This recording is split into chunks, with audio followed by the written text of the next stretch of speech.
بسم اللہ الرحمن الرحیم نحمدہ و نصلی علی رسولہ الکریم اما بعد۔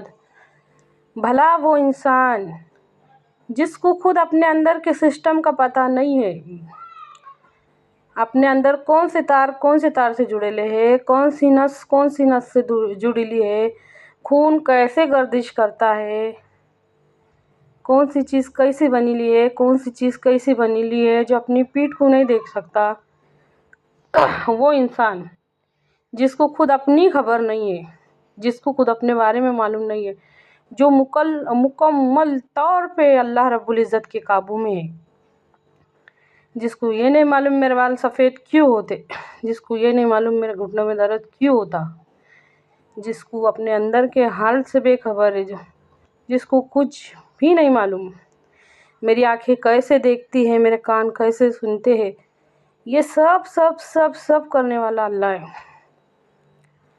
سب کرنے والا اللہ ہے۔ بھلا وہ انسان جو مکمل طور پہ اللہ رب العزت کے قابو میں ہے، وہ کیسے اس کی نافرمانی پہ نافرمانی کرتا چلا جاتا اور ذرا سا بھی نہیں ڈرتا کہ جس کے قابو میں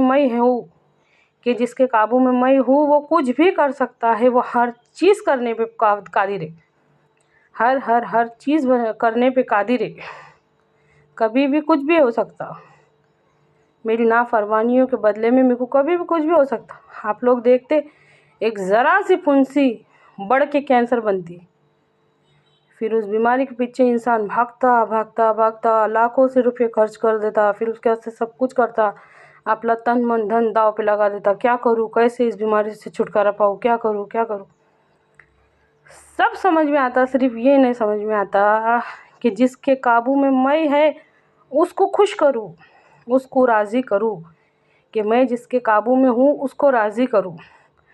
ہمارے کو ہر چیز کی فکر ہے، اگر نہیں ہے تو اللہ کو راضی کرنے کی فکر نہیں ہے۔ وہ اللہ ہے جو جیسی چاہتا ہے ماؤں کے پیٹوں میں ہماری شکلیں بناتا ہے۔ وہ اللہ ہے جس نے ہم کو 3 طرح کے اندھیرے میں بنایا۔ وہ اللہ ہے جس نے ماں کے پیٹ میں حفاظت کی۔ وہ اللہ ہے جس نے دیکھنے کے واسطے آنکھیں دی، سننے کے واسطے کان دیے، زبان اور ہونٹ دیے۔ وہ اللہ ہے جس نے ہم کو سوچنے سمجھنے کے واسطے دل دماغ دیے، ہم ہماری بہتر سے بہتر زندگی گزارے، اس کے واسطے ہم کو انسانوں میں بنایا، الحمدللہ۔ ورنہ اگر ہم جانور بنتے، وہ قادر تھا، بنا سکتا تھا۔ اگر وہ ہم کو گندی نالی کے کیڑوں میں پیدا کر سکتا، ہم کچھ نہیں کر سکتے تھے۔ ہمارا اپنے اوپر کچھ اختیار نہیں ہے، ہمارا اختیار صرف اس باتوں پر ہے کہ یا تو ہم ہماری زندگی کو نیکی کے کاموں میں لگائیں یا گناہوں کے میں لگائیں، اور ہم نے اس کے اندر کیا چنے؟ اللہ رحم کرے، کتنے افسوس کی بات ہے کہ ہم نے برا راستہ چنے، نافرمانی والا راستہ چنے، اللہ کو ناراض کرنے والا راستہ چنے۔ انسان ہو کے، صحیح غلط کی تمیز رکھ کے، علم ہو کے، ہمارے اندر قرآن موجود ہو کے، ہمارے اندر حدیثوں کی کتابیں موجود ہو کے، ہم نے کیا چنے؟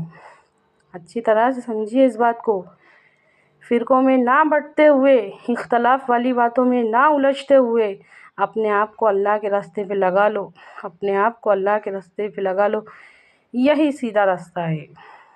جب بندہ بولتا نا اہدنا الصراط المستقیم، ہم کو سیدھے راستے پر چلا، ھذا صراط مستقیم، یہی سیدھا راستہ ہے، یہی سیدھا راستہ۔ سورہ بقرہ کی آیت الحمد کا سورہ ختم ہوتے ہی، سورہ فاتحہ ختم ہوتے ہی، اس میں کچھ شک ہی نہیں ہے کہ یہ کتاب ہدایت ہے ڈرنے والوں کے واسطے، ذالک الکتاب لا ریب فیہ ھدی للمتقین۔ اس میں کچھ شک ہی نہیں ہے کہ یہ کتاب ہدایت ہے ڈرنے والوں کے واسطے۔ ہدایت کا مطلب سیدھے راستے کی سمجھ دیتی ہے، سیدھا راستہ دکھاتی ہے۔ اللہ کے واسطے اس سیدھے راستے میں غور کرو، اپنے قیمتی وقت میں سے وقت نکالو۔ آج عورتوں نے اپنی زندگی کا مقصد کھانا پکانا، کپڑے دھونا، برتن دھونا، یہ ان کی زندگی اس میں لگا دے۔